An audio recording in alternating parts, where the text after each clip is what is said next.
എല്ലാവർക്കും സുഖാണെന്ന് വിശ്വസിക്കുന്നു. പുതിയൊരു വീഡിയോയിലേക്ക് എല്ലാ ആളുകൾക്കും സ്വാഗതം.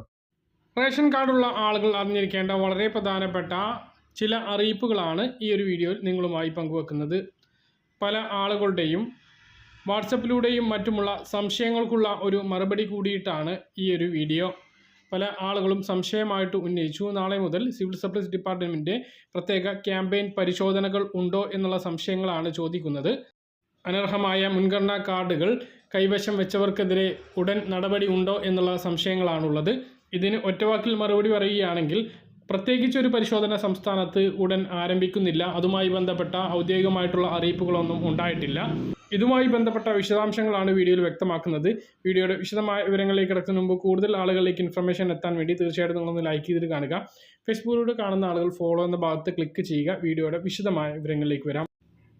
സംസ്ഥാനത്ത് മുൻഗണനാ റേഷൻ കാർഡുകൾ അനർഹമായി കൈവശം വെച്ചവരെ കണ്ടെത്തുന്നതിനു വേണ്ടി സംസ്ഥാന സർക്കാർ വിപുലമായിട്ടുള്ള ഒരു പദ്ധതി തന്നെ ആവിഷ്കരിച്ചിരുന്നു. 2022 ഡിസംബർ 31 വരെ ഓപ്പറേഷൻ യെല്ലോ എന്ന പരിശോധനകളും നടന്നിരുന്നു. അതിനുശേഷം ഔദ്യോഗികമായുള്ള ഇത്തരം പരിശോധനകൾ നിർത്തിവെച്ചിരുന്നു. രാഷ്ട്രീയ കാരണങ്ങൾ കൊണ്ടായിരുന്നു അത്.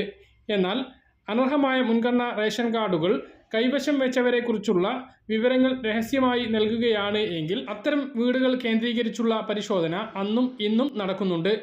അല്ലാതെ മുമ്പ് നടന്നതുപോലെ ഓപ്പറേഷൻ യെല്ലോ പോലുള്ള പരിശോധനകൾ ഇപ്പോൾ നടക്കുന്നില്ല. അതുമാത്രമല്ല, ഉടനെ അത്തരത്തിലുള്ള ഒരു പരിശോധന നടത്തുന്നതുമായി ബന്ധപ്പെട്ട വിവരങ്ങളും ഇല്ല. കേരളം ഉൾപ്പെടെയുള്ള ഓരോ സംസ്ഥാനത്തിനും മുൻഗണനാ റേഷൻ കാർഡിൻ്റെ പരിധി കേന്ദ്ര സർക്കാർ നിശ്ചയിച്ച് നൽകിയിട്ടുണ്ട്.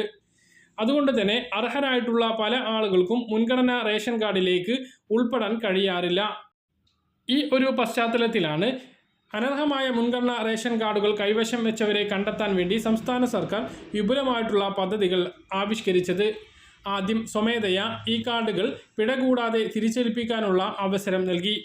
അതിനുശേഷമാണ് ഓപ്പറേഷൻ യെല്ലോ എന്ന പേരിൽ വീടുകൾ കേന്ദ്രീകരിച്ചുള്ള പരിശോധനകൾ നടത്തുകയും നിരവധി കാർഡുകൾ പിടിച്ചെടുക്കുകയും പിഴ ഈടാക്കുകയും ചെയ്തത്. സംസ്ഥാനത്തിൻ്റെ വിവിധ താലൂക്ക് സപ്ലൈ ഓഫീസുകൾ കേന്ദ്രീകരിച്ച് കോടിക്കണക്കിന് രൂപയാണ് ഇങ്ങനെ പിഴയായി ഈടാക്കിയത്. ഓപ്പറേഷൻ യെല്ലോ നടക്കുന്ന സമയത്ത് സ്വമേധയാ റേഷൻ കാർഡ് ഹാജരാക്കുന്ന ആളുകൾക്ക് പിഴ ഒഴിവാക്കി കൊടുത്തിരുന്നു. അതിനുശേഷം അനർഹമായിട്ടുള്ള ഒരാൾ സ്വമേധയാ റേഷൻ കാർഡ് സമർപ്പിച്ചാൽ പോലും പിഴയുണ്ട്. ഇപ്പോൾ അനർഹമായ മുൻഗണനാ റേഷൻ കാർഡുകൾ ഒരാൾ കൈവശം വെച്ചിട്ടുണ്ട് എങ്കിൽ അത് സ്വന്തമായി തന്നെ താലൂക്ക് സപ്ലൈ ഓഫീസിൽ കാണിച്ചാൽ പോലും നിങ്ങൾക്ക് പിഴയുണ്ടാകും. പരിശോധനയിൽ പിടിക്കപ്പെട്ടാലും അതേ പിഴ തന്നെയായിരിക്കും നിങ്ങൾക്ക് ലഭിക്കുക.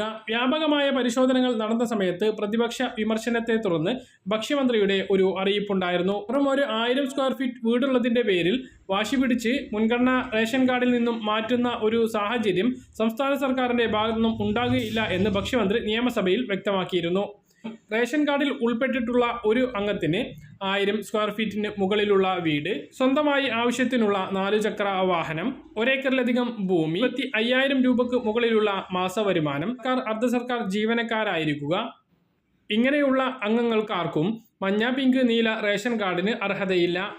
സർക്കാർ ജോലി ഒഴികെ മറ്റുള്ള മാനദണ്ഡങ്ങളിൽ ഏതെങ്കിലും ഒന്നുണ്ട് എങ്കിൽ അവർക്ക് നീല റേഷൻ കാർഡിന് അർഹതയുണ്ട്. ഇത്തരത്തിൽ അനർഹമായ മുൻഗണനാ റേഷൻ കാർഡുകാരെ നിങ്ങൾക്ക് അറിയാമെങ്കിൽ ആ വിവരം ഡിപ്പാർട്ട്മെൻറ്റിനെ അറിയിക്കാൻ നിങ്ങൾക്ക് സാധിക്കും.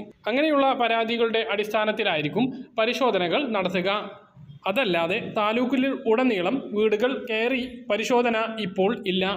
ലോക്സഭാ ഇലക്ഷൻ അടുത്ത് നിൽക്കുന്ന സാഹചര്യത്തിൽ ഇപ്പോൾ അത് തുടങ്ങാനുള്ള സാധ്യതയും ഇല്ല. അനർഹമായ കാർഡുകൾ കൈവശം വെച്ചവരെക്കുറിച്ച് നിങ്ങൾക്ക് അറിയാമെങ്കിൽ 91 88 52 7301 എന്ന നമ്പറിലോ 91 88 52 19 67 എന്ന നമ്പറിലോ വിളിച്ച് അറിയിക്കാവുന്നതാണ്. വാട്സപ്പിലൂടെയും സന്ദേശങ്ങൾ കൈമാറാം. വിവരം നൽകുന്ന ആളെക്കുറിച്ചുള്ള എല്ലാ വിവരങ്ങളും ഡിപ്പാർട്ട്മെൻറ്റ് രഹസ്യമാക്കി വെക്കുന്നതാണ്. ഇതോടൊപ്പം മുൻഗണനാ റേഷൻ കാർഡിലെ ഒഴിവുകളിലേക്ക് ഒക്ടോബർ മാസത്തിൽ അപേക്ഷകൾ ക്ഷണിച്ചിരുന്നു. അതിൻ്റെ നടപടിക്രമങ്ങൾ പുരോഗമിക്കുകയാണ്. ലോക്സഭാ ഇലക്ഷന് മുമ്പ് ആ ഒരു കാർഡ് വിതരണം ഉണ്ടാകും. അപ്പോൾ ഇതാണ് മുൻഗണനാ റേഷൻ കാർഡുമായി ബന്ധപ്പെട്ട പരിശോധനകളുമായുള്ള സംശയങ്ങൾക്കുള്ള മറുപടിയായിട്ട് ഈ വീഡിയോയിൽ നിങ്ങളുമായി പങ്കുവെക്കാനുള്ളത്. പറഞ്ഞ കാര്യങ്ങൾ കൃത്യമായിട്ട് മനസ്സിലാണെന്ന് കരുതുന്നു. ഇതുപോലെ ഇൻഫർമേഷൻ ലഭിക്കാൻ ചാനൽ സബ്സ്ക്രൈബ് ചെയ്യുക, ബെൽ ഐക്കൺ എനേബിൾ ചെയ്ത് നോക്കുക. മറ്റൊരു വീഡിയോയുമായി നമുക്ക് വീണ്ടും കാണാം. ബൈ.